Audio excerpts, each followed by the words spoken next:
नमस्कार भारतीयों, बहुत बहुत स्वागत है आप सभी का विश्व इन्फो पर। तो दोस्तों, हमारे डीआरडीओ के द्वारा बनाए गए अग्नि 5 बैलिस्टिक मिसाइल को लेकर एक बहुत ही लंबे समय से अनुमान ये लगाया जा रहा था कि आखिरकार इंडिया की अग्नि 5 मिसाइल में, जो कि MIRV टेक्नोलॉजी के साथ आती है, वो एक बारी में कितने न्यूक्लियर वॉरहेड्स को अपने साथ कैरी कर सकता है। जिसमें किसी का कहना था कि अग्नि 5 अपने साथ सिर्फ और सिर्फ 2 न्यूक्लियर वॉरहेड्स को कैरी कर सकता है, और किसी का कहना था कि सिर्फ 1 न्यूक्लियर वॉरहेड को अपने साथ कैरी कर सकता है। लेकिन अब डीआरडीओ ने इन सारे अनुमान को पूरी तरह से खत्म कर दिया है, क्योंकि हाल ही में डीआरडीओ ने खुद ही ये अनाउंस कर दिया है कि हमारे अग्नि 5 बैलिस्टिक मिसाइल के अंदर टोटल 4 न्यूक्लियर वॉरहेड भरे जा सकते हैं। यानी कि हमारा अग्नि 5 एक साथ 4 अलग अलग परमाणु बम को कैरी कर सकता है और उसे दुश्मन के इलाके में ले जाकर अलग अलग जगहों पर गिरा भी सकता है। अब ये खबर भारत के लिए बहुत ही बड़ी बन ही जाती है, लेकिन हमारे पड़ोसी देशों के लिए भी ये खबर जमीन से पैर घिसका सकती है। मेरा मतलब पैर से जमीन घिसका सकती है। और कैसे अग्नि 5 से चाइना के जितने भी एडवांस से एडवांस जो भी एयर डिफेंस सिस्टम है, वो भी इसे रोकने में असमर्थ रहेंगे,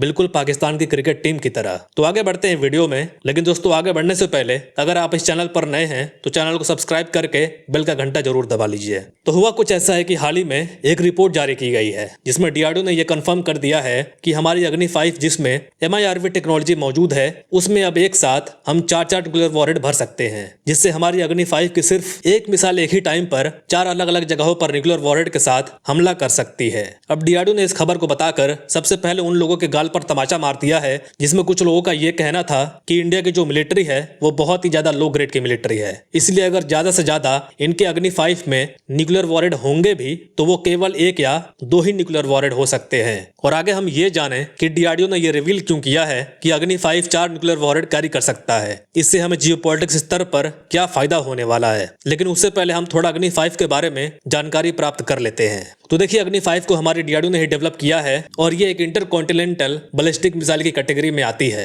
ऐसा इसलिए क्योंकि इंटरकॉन्टिनेंटल बैलिस्टिक मिसाइल की रेंज बहुत ही ज्यादा होती है, और हमारे अग्नि 5 की भी नकली वाली रेंज 5000 किलोमीटर से ज्यादा की है। असली वाली रेंज डीआरडीओ ने खुद ही नहीं बताई है, तो मैं आपको कैसे बता दूं। यानी इस रेंज के हिसाब से भी ये एशिया के सभी इलाके को कवर कर सकती है, लेकिन ये एशिया के बाहर यूरोप को भी बड़ी आसानी से हिट कर सकती है। इसको यहाँ आप इस मैप में देख सकते हैं, जिसमें ये ग्रीन वाली जो सर्कल है वो एशिया को कवर करने वाली सर्कल है, और जो रेड वाली सर्कल है वो यूरोप तक पहुंचने वाली सर्कल है, जहां तक हमारी अग्नि 5 मिसाइल पहुंच सकती है और वहां के इलाके को हिट कर सकती है। मगर ऐसे मैप्स में समझना आपको कितना आसान लगता होगा, लेकिन इसे बनाने में भी उससे ज्यादा मेहनत लगती है, इसीलिए इसके लिए एक लाइक तो बनता ही है। और इसके अलावा अग्नि 5 में आपको पता ही होगा कि MIRV टेक्नोलॉजी भी देखने को मिलता है, यानी कि ये एक टाइम पर अपने अंदर 10 अलग अलग वॉरहेड को भर सकता है और दुश्मन के इलाके में जाकर अलग अलग शहरों को तबाह भी कर सकता है। और इसी MIRV टेक्नोलॉजी की वजह से ही किसी भी एयर डिफेंस सिस्टम को अग्नि 5 को हराना इम्पॉसिबल हो जाता है। और यही कारण है कि चाइना की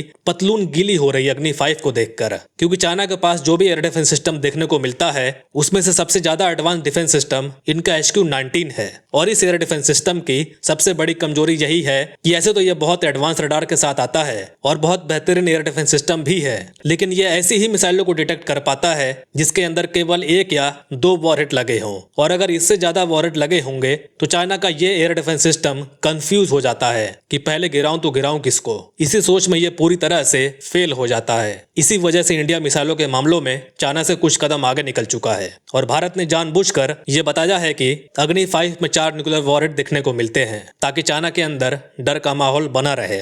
तो दोस्तों, आई होप ये वीडियो आपको अच्छी लगी हो। फिलहाल के लिए इतना ही। Thanks for listening. मिलते हैं अगले वीडियो में।